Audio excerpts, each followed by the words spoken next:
continuidade a essa festa que é o Semestre Jovem, que a gente convida para subir no palco e assumir a palavra o André Trigueiro.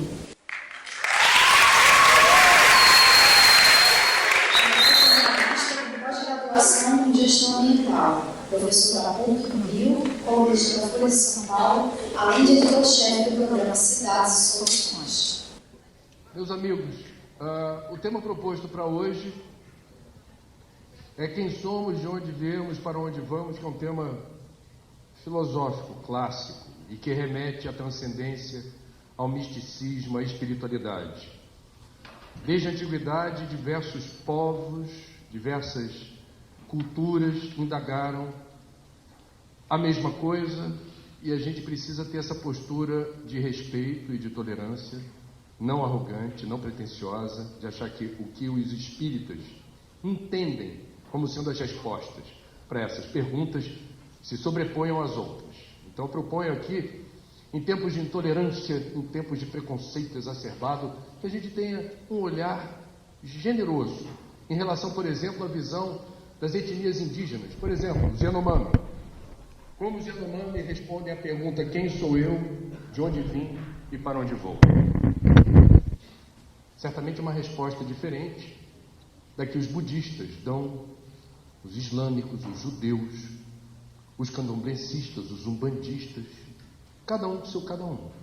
Eu gosto de uma palavra chamada cosmovisão. Cosmovisão é uma palavra que resume o entendimento da vida, da natureza, do universo, segundo cada um ou cada tradição. A cosmovisão espírita vocês conhecem, eu não vou me deter em detalhes, mas quais são as nossas respostas para essas indagações? O espiritismo que bebe muito da filosofia grega, explicitamente. Então, nós acreditamos em Deus, chamamos de inteligência suprema, causa primária de todas as coisas. Nós sabemos que a morte não existe, o que existe é desencarne, não empregamos o verbo morrer, mas desencarnar. Nós sabemos imortais, portanto, nós entendemos que sim, existe a possibilidade, e ela sempre teve lugar na história da humanidade, da comunicação com os desencarnados. Sim, nós não nos percebemos únicos no universo, nos percebemos no universo onde há muitas moradas habitadas, muitas mesmo, a perder de vista. Sim, nós reencarnamos, nós não temos apenas um intervalo de vida corporal para resolver todas as nossas pendências. E a síntese da cosmovisão espírita é: todos fomos criados simples e ignorantes e atravessamos sucessivas existências na carne, na matéria, enquanto houver a necessidade, a demanda de vencermos as nossas muitas imperfeições. Cessará a necessidade da reencarnação no momento em que o nosso espírito se sentir absolutamente liberto dessas imperfeições, quais sejam orgulho, egoísmo, cobiça, vaidade, inveja, ganância. Eu estou sintetizando, estou fazendo catequese espírita no Twitter aqui para vocês, tá? Em post. Porque esse não é o tema, vocês conhecem tudo isso. O tema que eu queria refletir junto com vocês antes de abrir para a pergunta é o seguinte: posto que nós temos a nossa visão, a nossa cosmovisão do que seja a vida, quem sou eu, de onde eu vim, para onde eu vou, o que nós estamos fazendo disso no século XXI? Porque ser espírita no século XIX é bem diferente de ser espírita no século XX, que é bem diferente de ser espírita no século XXI. Eu estou escrevendo um livro sobre isso, para a gente entender quais são os desafios do espírita hoje. E creiam, é bem diferente dos desafios dos primeiros espíritas na segunda metade do século XIX. E creiam, é bem diferente dos desafios que Chico Xavier enfrentou ao longo do seu messianato mediúnico, e bem diferente daquilo que a gente viu acontecer até o fim do século passado. Primeiro ponto fundamental da nossa doutrina: O que é ser espírita verdadeiramente? Como se reconhece o verdadeiro espírita? Kardec achou isso tão importante que deixou por escrito o que significa ser um verdadeiro espírita. E a gente gosta de esquecer essa definição. Porque para muitos de nós, para ser espírita, basta frequentar centro, bater ponto, assistir pelo menos uma palestra pública por semana, não esquecer do passe, nem da água fluidificada. Ler alguma coisa que nos deixe razoavelmente antenados com as questões espíritas, e aí pergunto para você, e aí? Acredita em Deus? Você tem alguma religião? Eu sou espírita. A maioria dos espíritas é egressa do catolicismo, portanto a gente replica um vício dos católicos. Eu falo de carteira porque eu só me tornei espírita com 21 anos, eu fui católico, batizado, crismado, primeira comunhão, tudo. Muito bem. O que muitos católicos fazem? Uma vez por semana batem ponto na igreja. Ou seja, se confessam, pagam as rezas que o padre determinou, entram na fila da comunhão e saem zerados da igreja. Opa, zerei. Pronto para mais uma semana. Fui perdoado, já fiz as pazes com o Senhor, vida que segue. Não sei se vocês concordam comigo, eu sou meio crítico, jornalista é uma raça meio crítica. É fácil ver em centro espírita o Papa Passe. Aquele que está chegando para ser beneficiado do momentum. E sair dali zerado. E eu não tenho nada contra isso. Eu só estou aqui, já que me chamaram para vir no semestre falar desse tema, eu devo advertir. Haverá aqueles de nós que desencarnaremos e porque frequentamos centro a vida inteira, tomamos passe a vida inteira, engolimos hectalitros de água fluidificada, estranharemos o ambiente que vamos encontrar. Não tem luz aqui? Que lugar feio, fedorento, cheio de gente esquisita. O que eu estou fazendo aqui? Eu sou espírita. Ou fui dirigente de casa espírita. Organizei eventos. Organizei as rotinas da minha casa. O que eu estou fazendo aqui? E aí você só vai entender o que ele está fazendo lá quando relembrar o conceito, segundo o codificador, do que é o verdadeiro espírita. Reconhece-se o verdadeiro espírita por sua transformação moral e pela capacidade, pelos esforços que realiza para dobrar as suas más inclinações. Significa que aquele que, durante uma existência, teve contato com o espiritismo e não se transformou moralmente, não conseguiu evoluir, é isso, permaneceu com ponto morto, estacionado. A doutrina passou por ele e ele não pegou carona com a doutrina, ele não foi junto. Poderá no tribunal da consciência, o juízo final está aqui, cobrar-se dizendo assim: eu não usei a doutrina como ferramenta evolutiva, eu tentei me apropriar dela como autoajuda. Como é legal fazer o culto do lar, aquela prece, mas eu continuo sendo uma pessoa rancorosa, que não perdoa, que persegue, que pratica maledicência, que age por trás de forma sorrateira. Mas o culto do lar dá uma vibe legal. Como é bom ter minutos de sabedoria na bolsa. De vez em quando eu estou meio estressado, abro ao acaso, leio aquela página e falo: obrigado, Senhor, pelo recado, captei. E aí a gente vai, digamos, assentando a angústia, a ansiedade, vai resolvendo estados depressivos, usando e abusando da doutrina, não devolvendo nada para o mundo que te acolhe e para a sociedade que está em torno. Esquecendo a parte da doutrina que diz, e eu acho lindo isso me conquistou quando eu tinha 21 anos, não nos consideramos o único caminho da verdade ou da salvação. Acho o máximo isso.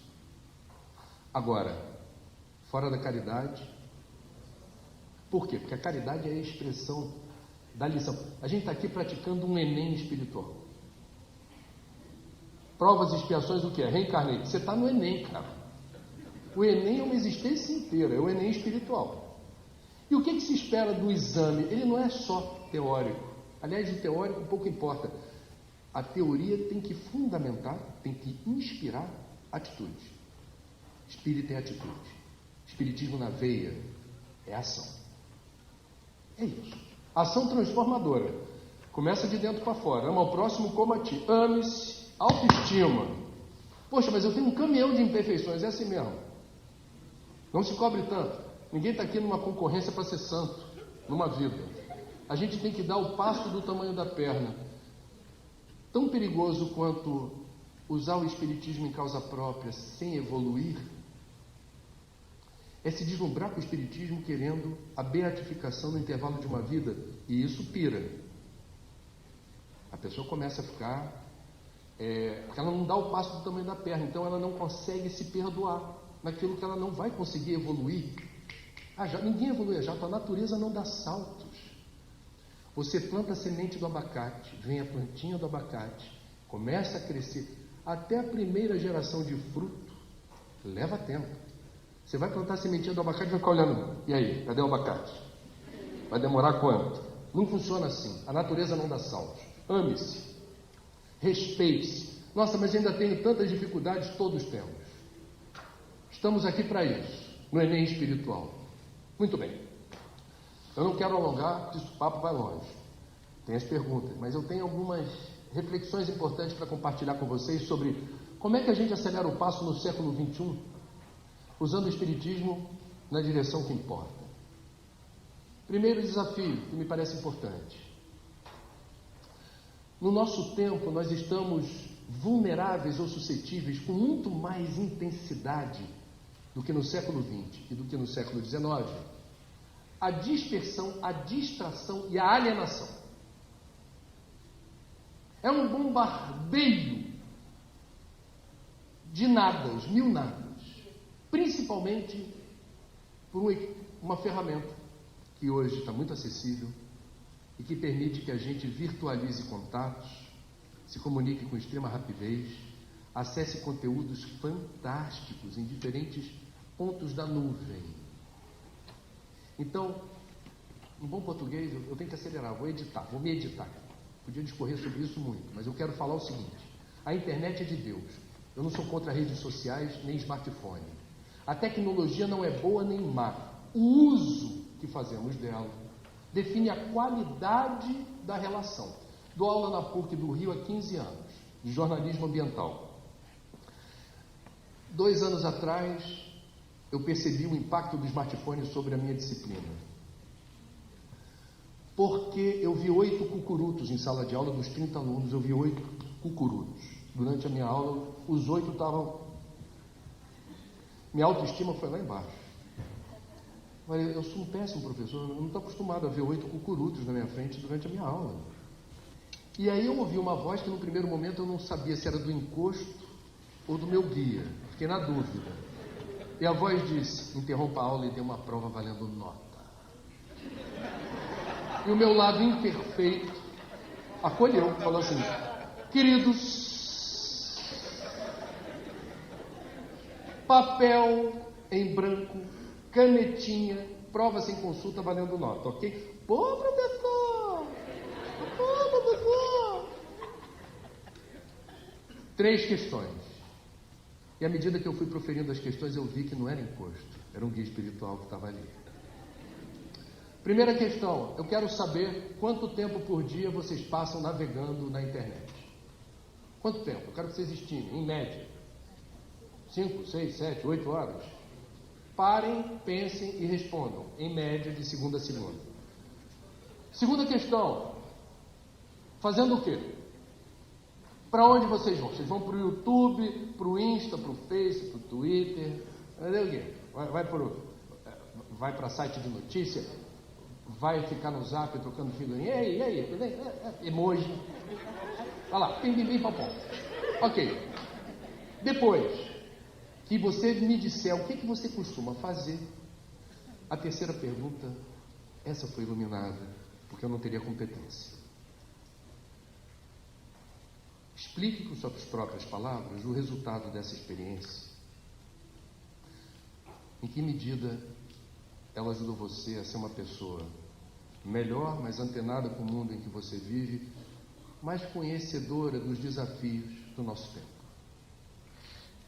Foi bom para você? Me recolhi, a prova voltou, Obviamente todos tiraram uma boa nota, ali não tem um gabarito, é uma prova subjetiva. Qual foi a minha intenção? Aferir de que maneira esses novos tempos estão presentes no dia a dia, em que medida a garotada tem consciência disso. Eu fiquei muito feliz de ver que de 30, aproximadamente 10 foram absolutamente sincericidas. E na resposta da terceira questão disseram: eu estou impactado, porque realmente eu devo dizer que o consumo de tanto tempo e energia não resultou em algo efetivo, concreto, mensurável, que eu possa dizer que fez bem, me ajudou a entender melhor quem sou, que mundo que eu estou e quais são os desafios que estão colocados. Então, em bom português, o que nós estamos falando aqui remete a algo que o Espiritismo conhece.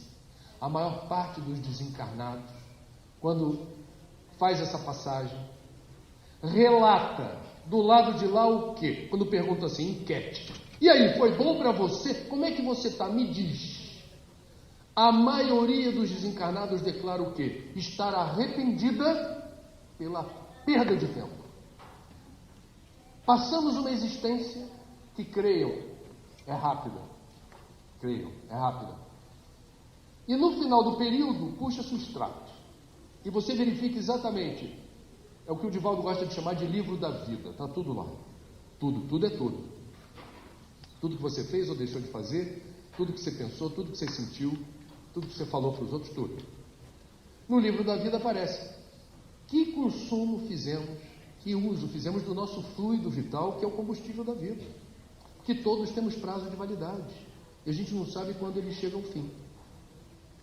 Ele pode levar muito tempo para se exaurir e ele pode terminar daqui a pouco. Quem saberá? Importa que a gente, enquanto espírita, tenha consciência e isso vai requerer. Isso é o tópico seguinte. Um planejamento, uma estratégia e alguma disciplina para executar algo no tempo que temos. Se o tempo é rápido, eu não tenho todo o tempo do mundo para realizar aquilo que para o espírito é fundamental. Qual é a palavra síntese que resume o que estamos fazendo aqui? Estamos aqui para quê? Você pode me desmentir se não for isso. Eu já perguntei para mais de um, falei assim, para um biólogo, qual é a primeira função do ser vivo? Ele vem ao mundo para quê? Sabe o que eu já ouvi de mais de um biólogo? Para se reproduzir. Reproduzir e perpetuar a espécie. É instinto. Eu vim para cá, mas eu sei que eu vou sair. Daqui a pouco eu não estou mais aqui. Uma baratinha. A baratinha vem ao mundo. Claro, ela quer comer, ela vai descomer, ela tem que ficar ligada nos predadores, mas ela está lá para fazer o quê? Eu tenho que achar a baratinha. E por que eu tenho que achar? Porque eu tenho que perpetuar a espécie. Está no meu DNA. É instintivo. Todo animal, todo bicho, todo inseto é assim. Não vem com papo de evoluir para barata. Você deita evoluir a barata. Ah, peraí, não é bem assim. Nós não. Pergunta para o espírito, ele sabe evoluir. Como é que se evolui? É aí que eu estou dizendo que no século XXI, se você não tiver algum planejamento, método, uma pitada de disciplina, vai ficar difícil. Pelo bombardeio de distrações, dispersões, o tempo voa, amor. O tempo voa. Na época do Kardec, um dia tinha longas 24 horas. O tempo demorava para passar. Não tinha televisão, não tinha internet, não tinha cinema, olha, tinha sarau. Era legal, não estou dizendo que era ruim, não. O pessoal inventava moda para passar o tempo. Hoje o tempo voa, amor. Então se liga na missão. Ser espírita, sabe o que está fazendo aqui, é evoluir, está levando a sério isso? Você pode levar a sério o direito do seu livre-arbítrio. Agora, quem leva a sério? Quem está domingo de manhã, esse horário, no Cinege. A minha presunção é que vocês estão levando a sério. Então vamos lá. Não dá para evoluir hoje com tanta fluidez, sem planejamento, método e disciplina. Para isso, a gente vai resgatar o que o Kardec falou. 160 anos atrás, saiu publicado. A gente precisa estudar. Precisa estudar por quê? Muitos de nós somos espíritas, ou os trabalhadores da última hora, por quê? Por que da última hora? Muitos de nós já ouviram o chamado do Cristo em outras vidas. Achou legal essa coisa do Evangelho, achou bonitinho a caridade. Pô, bacana, eu gosto dos cristãos, bacana isso que eles fazem. Então vem. Não, agora não. Ainda não. A gente já ouviu o chamado, mas antes, por alguma razão, parte de nós, cada um tem a sua história, mas eu acho que é recorrente entre espíritas, dessa vez não deu para dizer não, porque nós fomos fisgados pela razão. Fé raciocinada é coisa séria. Você começa a ler, você fala, faz sentido, tem a ver, pegou. Fui fisgado por uma doutrina que não fica dizendo, não faz promessas vazias, digamos assim, no território da fé. A gente não fala de mistério, com todo respeito. A gente não cultua o mistério. A gente diz, sabemos o que é possível no nosso nível evolutivo. Racional. Percebam, portanto, que estamos falando do estudo como ferramenta para nos dar a coragem de fazer o fundamental, que é evoluir com método, porque do contrário fica difícil. Eu estou no fim de semana de folga, eu trabalho em 4 lugares, cara. E eu estou aqui, amarradão. Por que eu estou aqui? Tem colega meu que não me chama mais para chopp, não me chama mais para festa, não me chama mais para... Já me acha fanático. André virou fanático. Sério? Você vai fazer no Recife. Recife, que legal que você vai fazer lá. Se mexe. O que é isso? Congresso. Ih, de novo com o espiritismo. Esse cara virou um fanático. Eu não estou preocupado, eu não estou nem aí, com toda a franqueza, com o que os outros acham ou deixam de achar. Por quê? Seus estudos. A minha fé não é robusta o suficiente para se autossustentar sem a ferramenta da fé raciocinada, dizendo assim, cara, você entendeu como é que funciona o software inteligente da vida? Então programa o teu aplicativo, o teu navigator, para ir na direção certa. O teu Waze espiritual. Programa, você quer chegar aonde? Lá. Programou. O semestre está no meio do caminho, cara. Ah, mas e o chopp? Fica para outra. Não é que eu não tomo um chopinho de vez em quando, não. Mas vai ficar para outra. E ontem? Vou contar uma fofoca para vocês, você sabe. Vim no avião com Paralamas do Sucesso, que deu show ontem. João Baroni é meu parceiro, a gente se troca figurinha. Encontrei o Baroni e falei, Baroni, Recife, isso no avião. Rapaz, vai ter show lá. Onde? Não sei o quê. Tem um festival aí de rock. Aí falei assim, que hora vai ser? Coisa e tal. Não, vou te mandar pelo zap. Com ingresso, tudo assim.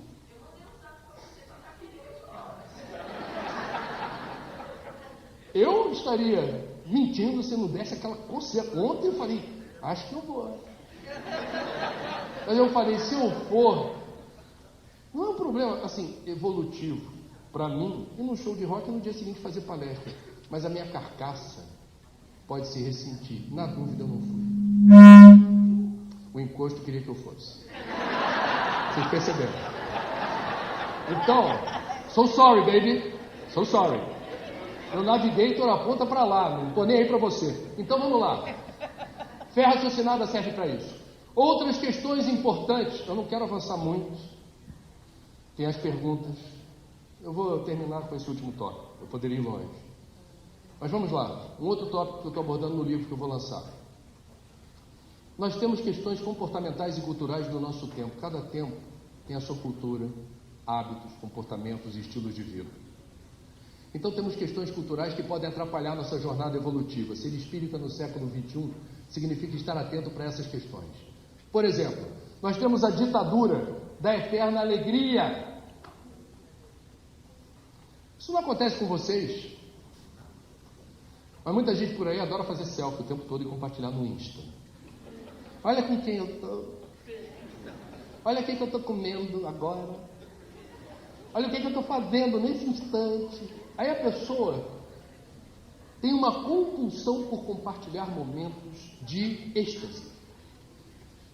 Qual é o objetivo? Vamos ser francos? Quero mostrar para o mundo que eu sou a pessoa mais feliz da galáxia. É ou não é? Olha onde eu estou, olha o que eu vi, olha o que eu estou fazendo. Agora vamos combinar? Numa expressão da moda, que não é nem em português, desculpem. O que é isso? fake news. Porque ninguém é o tempo todo feliz. Desculpa, não quero decepcionar. Se você conhece alguém que é o tempo todo feliz, desconfie, é um ET. Trate-o bem. É um irmão evolutivo, está num outro gradiente evolutivo, deve estar em missão por aqui, ensinando a gente a lidar bem com as intempéries da vida. Releva. Mas não é humano. Reencarnou, te prepara. Adversidades, obstáculos, frustrações, decepções fazem parte, não são contra nós, são em favor de nós, são gatilhos evolutivos, são convites à evolução, são convites à superação, à sublimação, ao exercício da paciência, da resignação positiva. Transformar limão em limonada é com a gente mesmo. Eu brinco lá na TV, de vez em quando a gente se mete em cada furada, bota a gente no carro de reportagem, mas eu vou pro quinto dos infernos. Aí quando já está no meio do engarrafamento, que não dá para eu voltar, já está 2 horas preso ali, chefe de reportagem, pode voltar que a matéria caiu. Aí todo mundo no carro dá, eu juro que eu faço isso, que é um exercício que eu me imponho fazendo. Obrigado, Senhor, por testares tão bem esse teu filho. O pessoal morre de rir, no carro de reportagem, eu falo, obrigado, faz parte, está no pacote. Como é que você lida com as suas frustrações de qualquer ordem? Até as mais difíceis, desemprego, uma doença grave, uma dor de cotovelo, o que seja. Como é que você, qual é a primeira resposta? Tenta se condicionar, eu tento, nem sempre consigo. Eu falo, obrigado, não está fácil, barra pesada, hein? Mas obrigado, porque são os meus problemas, cada um tem o seu. Olha a generosidade de Deus, Deus escolhe a dedo o seu problema, porque Ele é sob medida para você. É para você se desincumbir da tarefa de desatar o nó que é seu. Exclusivo. Só seu. Então, por que a ditadura da eterna alegria? Por que eu tenho que ser feliz o tempo todo? Por que eu tenho que estar com um riso estampado? Por que eu, enquanto estudioso de Kardec, não posso chegar num velório chorando? Vão me patrulhar porque eu estou chorando? Aí chega alguém, detesto isso, chega alguém de branco, assim, lagarta virou borboleta. A vida continua. Eu falo, eu sei. Nunca duvidei disso. Fé raciocinada ajuda. Está em outra dimensão, mas eu vou sentir falta do abraço, da voz, da presença. Eu também sou matéria. O luto, quem estuda psicologia ou psiquiatria sabe a importância do luto. O luto é em favor da saúde. E não revela fraqueza, revela maturidade para lidar com a dor da perda. Então a gente precisa não bancar o super-homem, nenhum de nós é super nada. Sou espírita, chora no velório, sem culpa, se der vontade. Se você estiver num nível já, não, já sublimei, eu já entendi, tá safo, beleza, cada um com seu cada um, mas não venha me patrulhar se eu chorar, porque eu vou sentir falta da pessoa na sua resolução material que ficou. Essa não volta. Uma outra questão é a ditadura da eterna juventude. Esse problema não acomete 3/4 do auditório. O jovem sempre se sente jovem, diz assim, e fica chateado quando diz assim, nossa, você está com a cara de menina. Ela já está com 19 anos e fala, mas eu já sou uma moça. Fico ofendida. Já cresci. Depois muda, né? Tem uma coisa que uma pessoa que já começa a ficar assim, que nem eu, mais pro lado de lá da ponte, é assim, nossa, está conservado. Conservado, tá bem, a idade. Pô, derrota ouvir isso. Mas enfim, estamos falando de um país que não, um mundo, mas o Brasil é assim também, não admite o envelhecimento. E as pessoas tentam driblar uma lei inexorável da vida. Isso na época do Kardec não era assim. As pessoas idosas eram reverenciadas. Isso em etnias indígenas do Brasil ainda se respeita a quilometragem, o programa de milhagem. Você ser uma pessoa com idade é uma pessoa que os mais novos respeitam. Mestre Hermógenes, que introduziu a Hatha Yoga no Brasil, escreveu sobre a arte de envelhecer bem. Foi amigaço do Divaldo e do Chico. Hermógenes tem um livro que ele diz assim: saúde na terceira idade, como é que a gente envelhece bem? Claro, haverá limitações de toda ordem, eu já não escuto bem, eu já não tenho a mesma vitalidade, a mesma força física, eu não tenho um sono profundo, um sono intermitente, talvez eu tenha que tomar alguns remédios para pressão, para isso, para aquilo, mas eu preciso reconhecer o mérito de estar no alto do Planalto, sereno e tranquilo, conhecedor da vida, observando os mais jovens, ansiosos, angustiados, percorrendo trilhas que eles não sabem direito onde vai dar, que é onde eu estou. E eu do alto do Planalto percebo e testemunho essa aflição inerente à idade, e à imaturidade, à inexperiência. Isso ninguém tira de mim. Portanto, nada contra tintura de cabelo, cirurgia plástica para tirar pé de galinha ou ruga, cirurgia plástica para quem está se sentindo meio gordinho, coisa e tal. Cada um com seu cada um, não estamos aqui para patrulhar ninguém. Isso virou obsessão, isso virou um problema. Quando você consome muito tempo cuidando só daquilo que São Francisco chamava de jumentinho. Sensacional. O jumentinho merece respeito? Merece respeito. Tem que cuidar bem do jumentinho. Escova o pelo do jumentinho, deixa ele dormir direitinho, não explora o bichinho, dá de comer bonitinho. Agora, quando você começa a cuidar demais da carcaça, o que acontece? O mesmo que acontece com o suicida. Ivone Pereira, no livro Memórias de um Suicida, diz: um dos muitos problemas do suicida é não conseguir se desvincular rápido dos despojos carnais. Por quê? Porque ele precipitou o retorno à pátria espiritual, não combinou com a natureza. A natureza programou aquele corpo para viver X anos, para isso tinha um estoque de combustível, de fluido vital. Quando você aborta esse projeto, há fluido vital residual, e ele serve como elemento de transmissão magnética das sensações do corpo morto para o perispírito. Não há palavras para descrever isso. Ah, André, o que isso tem a ver com o jumentinho que você está falando? Se você se esmera, é um metrosexual. Não existia essa palavra na época de Kardec. Ah, eu tenho que fazer sobrancelha hoje, tem que cuidar do corpo, tem que fazer tatuagem, bronzeamento artificial, cirurgia plástica, dieta heavy metal e por aí vai. Só está ligado. Onde está a tua sintonia? Onde é que está a tua sintonia? O teu ex espiritual está apontando para onde? Para você.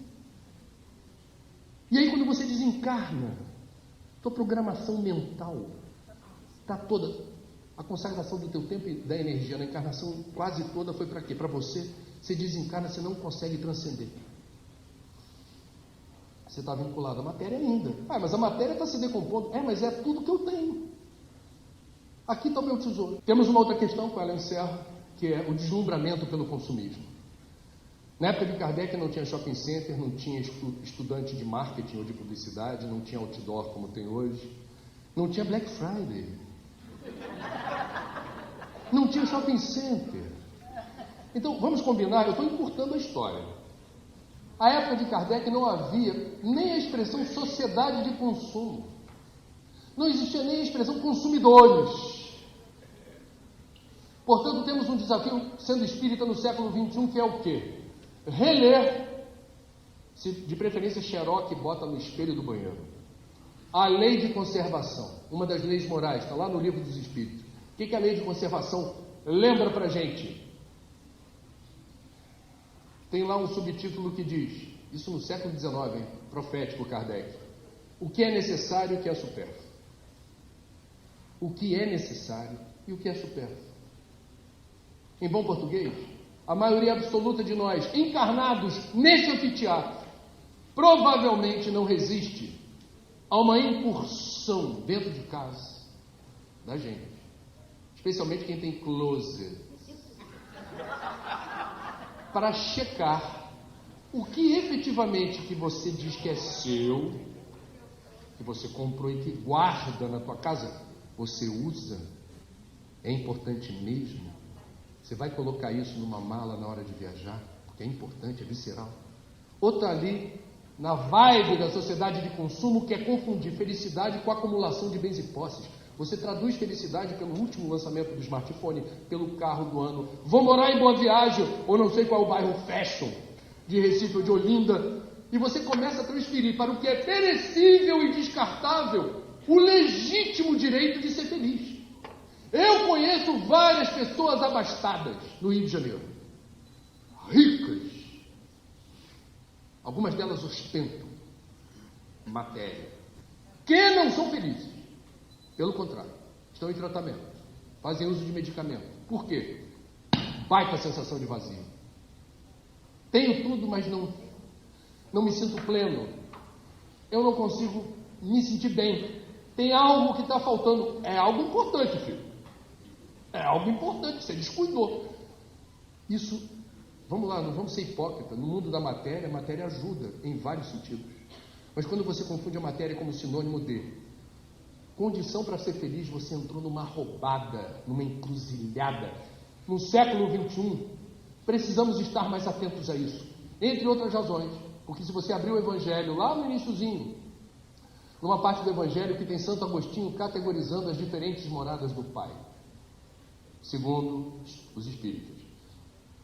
O mundo que nós já passamos, já não estamos lá, chama-se mundo primitivo. Você vê pelo resumo de Santo Agostinho as características dos habitantes do mundo primitivo. A característica prevalente, mais importante, qual é? Apego à matéria. Nós já estamos no mundo de provas e expiações embicado para o mundo de regeneração. E a gente está olhando no retrovisor. Quem paga o meu salário, eu falei ontem, no outro salão, sou jornalista. Quem paga o meu salário é a publicidade. Eu estou há mais de 20 anos falando mal do consumismo, denunciando o consumismo. Não fui demitido ainda. Porque a minha crítica não é filosófica, a minha crítica não é religiosa, é científica.